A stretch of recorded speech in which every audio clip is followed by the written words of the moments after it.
Assalamualaikum warahmatullahi wabarakatuh.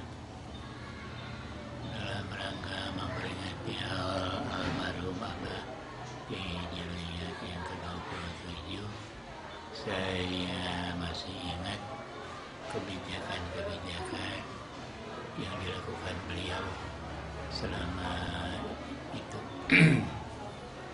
Di antaranya apabila ada santri-santri yang mukim, kemudian beliau menghadiri peresmiannya, senantiasa mengatakan dan berpesan kepada seluruh masyarakat bahwa pesantren ini bukan hanya untuk kepentingan kiai saja, karena putra-putra kiai itu cukup hanya satu kamar atau dua kamar saja, tapi ini untuk kepentingan umum, untuk kepentingan masyarakat.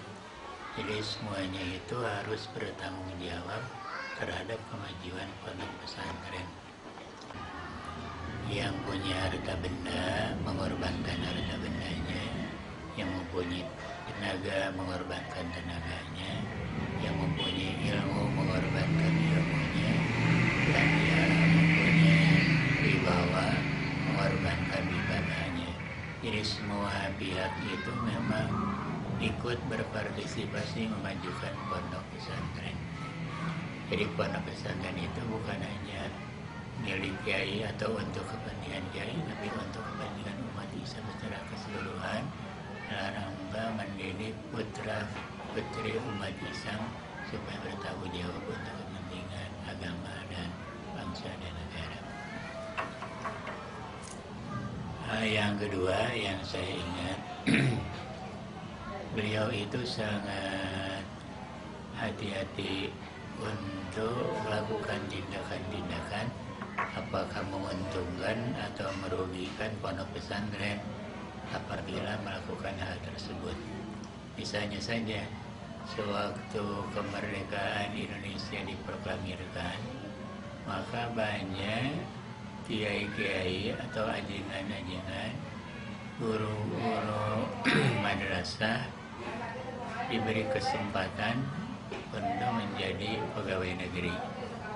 Misalnya saja di Departemen Agama, seperti ada yang ditawari kepala KUA atau kepala Depag atau guru-guru agama di sekolah-sekolah dan sebagainya.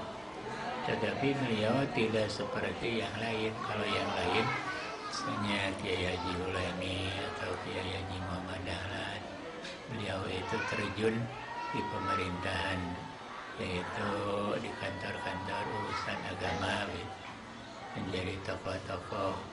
Tetapi beliau mengingatkan kepentingan pesantren. Kalau aktif di pemerintahan, tentu saja pesantren akan terbengkalai atau tidak bisa diurus secara baik, sehingga beliau tidak menerima penawaran-penawaran beliau untuk bekerja di pemerintahan seperti di Departemen Agama, apakah di kabupaten atau di pusat, di provinsi, tidak bersedia karena takut mengganggu kepentingan pesantren dan kemajuan pondok pesantren.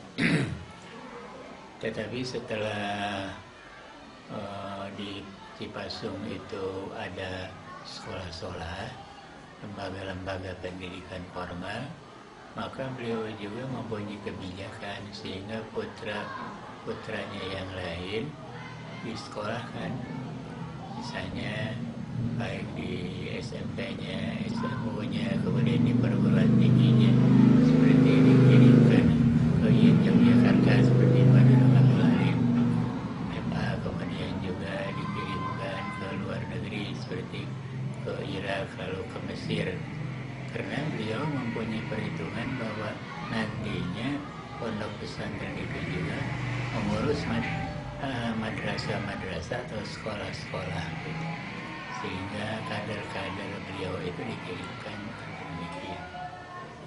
Ini menunjukkan kebijakan beliau itu sangat memperhatikan masa-masa yang akan datang.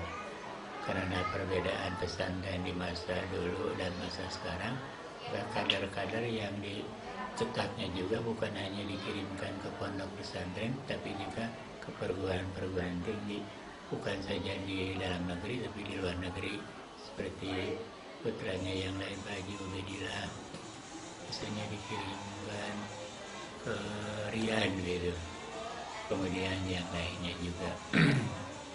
Ini menunjukkan kebijakan-kebijakan beliau, bukan berarti berkurang untuk kepentingan pesantren, tapi justru karena pesantrennya itu mengembangkan berbagai pendidikan, terutama setelah ada usianya Tridharma Pondok Pesantren, itu meningkatkan keimanan dan ketakwaan pada Allah Subhanahu wa Ta'ala, mengembangkan ilmu yang bermanfaat, kemudian pengabdian untuk kepentingan nusa bangsa dan agama. Nah, termasuk mengembangkan ilmu yang bermanfaat, adanya sekolah-sekolah, adanya madrasah-madrasah